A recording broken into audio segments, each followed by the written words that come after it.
Você sabe o que é albinismo? Então, vem comigo que eu te explico. Segundo a Organização Nacional de Albinismo e Hipopigmentação dos Estados Unidos, o albinismo é uma condição genética hereditária que reduz a quantidade de melanina na pele, cabelos e olhos. A melanina é uma proteína que dá pigmento ao corpo e protege a pele contra os raios solares ultravioleta. Por isso, os portadores de albinismo possuem peles e cabelos muito claros e são vulneráveis aos danos causados pelo sol. É importante fazer uso de chapéus, protetor solar e evitar longos períodos de exposição ao sol.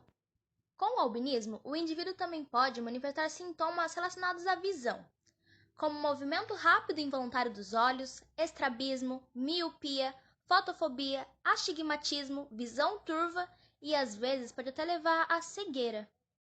Podemos observar o albinismo no mundo cinematográfico com o vilão Silas, do filme Código da Vinci, e a Feiticeira Branca, das Crônicas de Nárnia, por exemplo. Já que explicamos um pouco sobre o que é o albinismo e entramos nesse mundo cinematográfico, vamos falar sobre como o albinismo é representado no cinema. Muitas produções cinematográficas seguem o estereótipo de, entre aspas, albino bias, o qual se distancia muito do que é o albino na realidade. Esse é um termo utilizado para a representação negativa e não realística de pessoas com albinismo ou com outras características que remetem a pouca pigmentação em filmes, séries, livros, quadrinhos e outros. Os personagens com essa condição de pele são geralmente retratados como vilões, aberrações e de forma negativa em geral.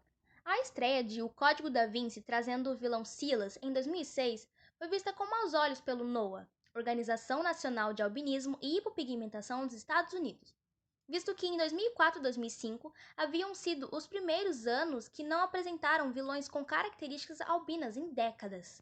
Agora que eu já expliquei o que é albinismo e já falei um pouquinho de como ele é representado nas telas, vamos sair desse universo cinematográfico e voltar para a biologia, mais especificamente na área da genética. Você sabe o que é a genética? Bom, a genética é a parte da biologia que estuda os genes e os mecanismos que garantem a hereditariedade, ou seja, a forma com que as características são repassadas de geração para geração. Considera-se que essa ciência iniciou-se com os experimentos e leis propostas por um monge, chamado Gregor Mendel, lá há muito tempo, lá em 1866. Para a realização de seus trabalhos, Mendel escolheu ervilhas e analisou 7 características. A escolha da planta foi essencial para o sucesso de suas pesquisas, uma vez que a ervilha apresenta fácil cultivo, várias sementes e um ciclo reprodutivo muito curto. Anos depois, a genética passou por um grande avanço, com a descoberta de que o DNA seria a estrutura-chave que carregava a informação genética. Agora vamos entrar numa parte um pouquinho mais complexa, a parte de genótipos e fenótipos. O genótipo é a identidade genética do indivíduo, e o fenótipo são as características. Nos cruzamentos genéticos, as combinações alélicas que traduzem os fenótipos são chamadas de genótipos, e assim as designações azinho-azinho, azão-azinho e azão-azão representam os genótipos. Em cruzamentos de heranças monogênicas, nas quais existem relações de dominâncias, dois genótipos diferentes, azão-azinho e azão-azão, reproduzem características ou fenótipos iguais. O exemplo mais clássico da genética é o albinismo. O cruzamento de um homozigoto dominante genótipo azão-azão, fenótipo normal, com um homozigoto recessivo genótipo azinho-azinho, fenótipo albino, resulta em uma proporção fenotípica e genotípica de 100% de indivíduos heterozigoto normais azão-azinho.